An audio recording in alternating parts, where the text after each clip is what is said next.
Good evening. And what's up, people? This week we focus on a manager known for his European pedigree, a Spaniard from the Basque country bringing fire and steel to the Premier League with a resurgent Aston Villa. That's right, it's Unai Emery in the spotlight of the week.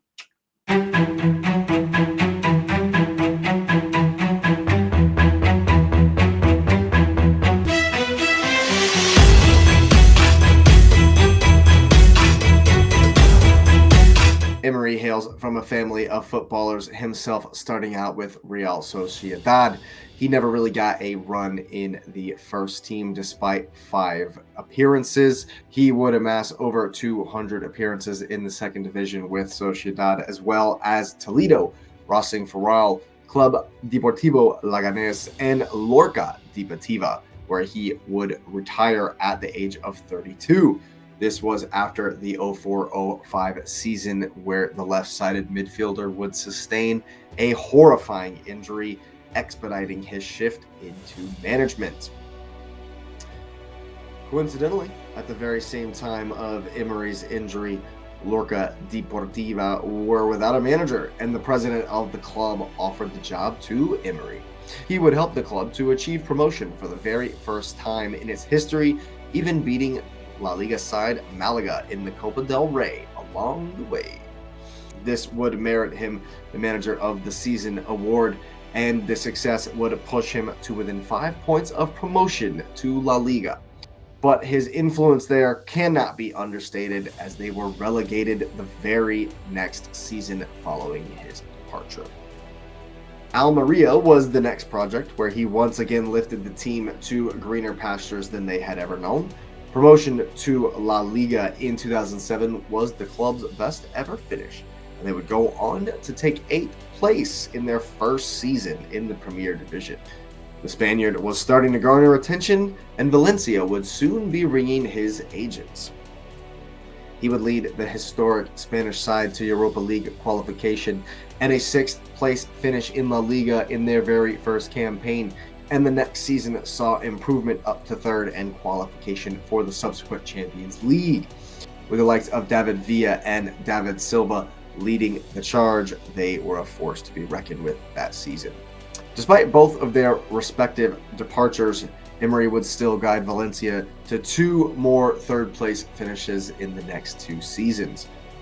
Quarterfinal runs in both the Copa del Rey and the Europa League would represent a series of almosts for Emery, including that Europa League loss to eventual winners Atletico Madrid. As before mentioned, the 2010-2011 season started without David Villa and David Silva, both having been sold in the summer, but they would begin the campaign with a decent run anyways. The close but not quite results in Champions League, in the Europa League, in this and the next season would see the Spaniard depart the club, despite that 3rd place finish being for a 3rd successive season. Spartak Moscow would then acquire his services on a 2-year deal, but after just 6 months, a shocking run of form culminating in a horrifying 5-1 defeat at the hands of local rivals, Dynamo Moscow saw his time in the Russian capital come to an early and disappointing end. Sevilla would then recruit the wayward manager for a return to Spain in early 2013. That first half of a season saw a 5th place finish, but a Europa League championship over Benfica on penalties in the final. This was the first whisper that Emery might have an eye for this competition, despite his worrying league form. The next season's Europa League victory made Sevilla the competition's most successful club with 4 championship trophies. They would beat the likes of Borussia Mönchengladbach, Villarreal, Zenit St. Petersburg, and Fiorentina on their way to that final against the Ukrainian side Dnipro. As the following La Liga season reached the business end and Sevilla were languishing, they would reach another Europa League final, defeating Molde, Basel, Bilbao, and Shakhtar Donetsk to do so. There, they would brush aside Jurgen Klopp's Liverpool, but the lack of La Liga form to go with cup success spelled a departure from the club for Emery in 2016 after a 7th place finish in the league. Next tasked with replacing Laurent Blanc at PSG, Unai Emery found himself with a new challenge. Frankly, Kylian Mbappe emerging at Monaco amongst a team of rising stars. That team would smash Ligue 1 and win by 8 points in the end. As if that wasn't enough, it was the same season where Emery was at the helm for one of the most infamous capitulations in Champions League history. After smashing Barcelona in Paris 4-0, they would ship 6 goals in a night we all remember in Barcelona, and I'm sure we will all remember for some time to come. The high-profile environment might have seen him axed right then and there, but 3 domestic cup wins were good enough to keep him in the job. The next season saw the arrival of Neymar and Mbappe, who helped to take back the Liga title, as well as holding all 3 cups from the season before. However, the Champions League continued to elude them as Real Madrid handed them heavy defeats both home and away in the round of 16. The coach then parted ways with the club after this season, citing too much power for the players as a very serious issue.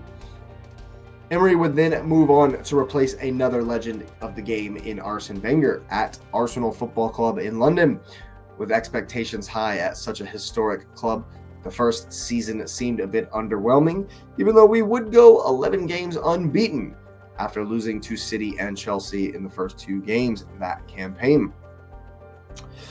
1 point behind Chelsea in the league and a heavy defeat in the Europa League final to the London neighbours meant missing out on Champions League once again for the Gunners. I remember that final well. I actually drove over an hour to go watch the game with Xavier from the Cup Chasers panel, and Arsenal were decimated.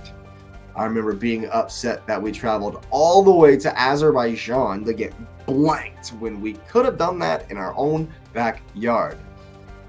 What a shame. The next season would start off inauspiciously, and after a run of 7 games without a win, Emery was sacked, having won 55% of his games with the North London club, even having a spell of 22 games unbeaten at one point, despite overall not being the right fit for the Gunners. However, he would set up old Super Mick Arteta for the FA Cup win that season. Villarreal would come to call in 2020 and represented a return to Spain for Emery, and his first season there was a successful one, putting on an 18-game unbeaten run by December and winning the Europa League the next May, including a semi-final defeat of his former employers Arsenal and defeating Manchester United on penalties in a famous shootout where the goalkeeper Geronimo Rulli took the 11th and final penalty to go ahead, and then subsequently stopped a penalty taken by David De Gea to win the penalty shootout and lift the trophy. Emery's time was short at Villarreal despite making the semifinals of the following Champions League over Juventus and Bayern Munich, only to go out to Liverpool in the semifinal. But back-to-back 7th place La Liga finishes would not be good enough, and he and the club would part ways. Emery was appointed Aston Villa manager after the sacking of Steven Gerrard last season, and Villa were in a bad way when he arrived, having won only 2 of their first 11 games last season. His arrival started a run of scoring in 20 straight games, which was a Premier League record for a new manager. The Villains definitely shot up the table in his tenure with many players in resurgent form, not least of all Ollie Watkins, who would go on a run last season that was worthy of club records. From relegation threatened to comfortable qualification for the Conference League with less than a full season in the driver's seat is not too shabby. Enter Sevilla's sporting director, Mr. Monchi, who held the same position during Sevilla's trilogy of Europa League successes with Emery at the helm, and the likes of Pau Torres and Moussa Diaby show up at the club this summer. Emery certainly has the Villains firing with a current run of 13 games unbeaten at home, and Douglas Luiz even scoring in 5 or 6 of those on the bounce. He, of course, is another player absolutely tearing it up this year.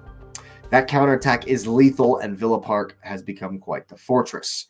The Conference League is on cruise control already, and only City have gained more points since Emery's arrival in the league. So the sky's the limit for Unai and Aston Villa, much to the chagrin of the rest of the Prem. Well, all right, people, that does it for another Spotlight of the Week. Let me know what you think about Unai Emery down in the comments below. Get the likes up on the video. Subscribe if you're new. We're on our way to 200 subscribers. Of course, thanks for being here. Thanks for listening. Have a good night, and you will see me next time.